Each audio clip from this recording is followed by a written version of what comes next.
A glamorous African city gala with modern and traditional decor. Guests in elegant modern African attire, featuring bold patterns and vibrant colors.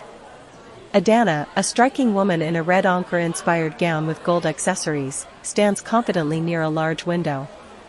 Kwame, a handsome man in a sleek navy suit with Kent pattern accents, gazes at her. The room is filled with warm golden light, chandeliers, and art pieces reflecting African heritage. A lively African marketplace, with vibrant stalls selling colorful fabrics, spices, and handmade goods. Adana, in a casual yet stylish outfit, a flowing skirt with tribal patterns and a simple blouse, sits on a bench with Kwame, who wears a crisp shirt and tailored pants. They laugh together, surrounded by street vendors and passers-by under a warm afternoon an intense family meeting in a luxurious living room with modern African decor. Elder Ndimas, a stern older man in traditional Agbada, stands with a commanding presence. Elder Onikas, equally imposing in his patterned kaftan, points angrily. Adana and Kwame stand between them, holding hands, dressed in modern casual clothes with subtle traditional elements. The room is filled with tension, with sunlight streaming through large windows, the dimly lit study with wooden shelves filled with old documents and books. Adana and Kwame, dressed in modern business attire, pore over papers on a large mahogany desk. A laptop displays an incriminating document. The atmosphere is tense but determined, with shadows cast by a single desk lamp. A beautiful outdoor garden setting, with large baobab trees and string lights hanging overhead. The Ndimas and Onikas, dressed in stylish modern African outfits with coordinated colors, gather around a table laden with food. Adana and Kwame stand together at the center, speaking passionately, emotional, with a bright blue sky and flowers in bloom. A picturesque African countryside with rolling green hills and a dirt road lined with wildflowers. Adana, in a flowing white dress with subtle tribal embroidery, walks barefoot with Kwame, who wears a casual linen shirt and trousers. They smile at each other, carrying a small suitcase, as the sun sets behind them, casting a golden glow. Adana and Kwame knew they couldn't expose the truth alone.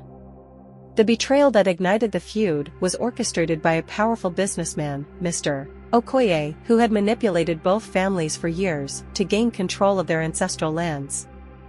To prove it, they approached Aunt Yemi, a fiery but wise elder from the Ndimas family who was known for her sense of justice.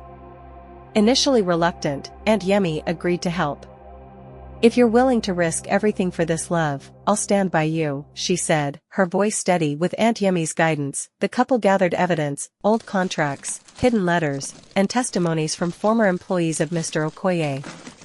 But their every move had to be secret, as Mr. Okoye was influential and dangerous. One fateful night, as they returned from a meeting with a key witness, Adana and Kwame were cornered by men sent by Mr. Okoye.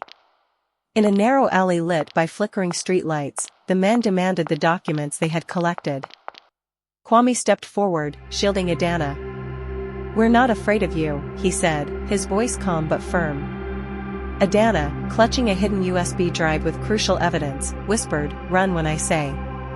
At the last moment, Aunt Yemi appeared with a group of loyal family allies. Together, they confronted the men, forcing them to retreat. "You two are braver than I thought," Aunt Yemi said, smiling despite the danger. The next day, Adana and Kwame called a family council meeting, inviting both the Ndimas and Onikas. The setting was tense, years of resentment filled the air. Elder Ndimas and Elder Onikas sat on opposite sides, their faces hard with anger. Adana spoke first. "The feud between our families was built on lies." She presented the evidence, detailing how Mr. Okoye had forged documents to frame Elder Onikas for stealing land from the Ndimas. Kwame added, "We've been fighting each other when the real enemy was profiting from our hatred." The room fell silent. Slowly, the elders began to see the truth. Elder Ndimas, his voice heavy with regret, said, "We've wasted so many years. It's time to make amends." With the truth out, the Ndimas and Onikas joined forces to take legal action against Mr. Okoye. Their unity shook the community, and for the first time in decades, the families stood together. At a celebratory gathering, Adana and Kwame shared their story. Love isn't just about two people, Kwame said. It's about healing, forgiveness, and bringing people together. Under the glow of lanterns and the shade of a grand baobab tree, the two families toasted to a new beginning.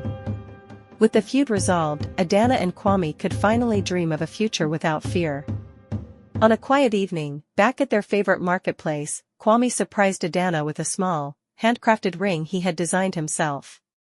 "Adana," he said, kneeling, "will you spend forever with me, building a world where love triumphs over hate?" Tears filled her eyes as she nodded. "Yes, Kwame. Always." The marketplace erupted in cheers as vendors and passers-by celebrated their love. Years later, Adana and Kwame became known for their contributions to the community, building a cultural center that celebrated unity, art, and heritage.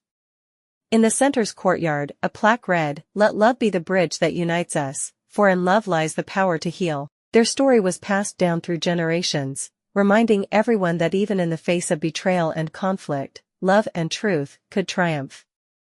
The end. Please subscribe for more amazing stories.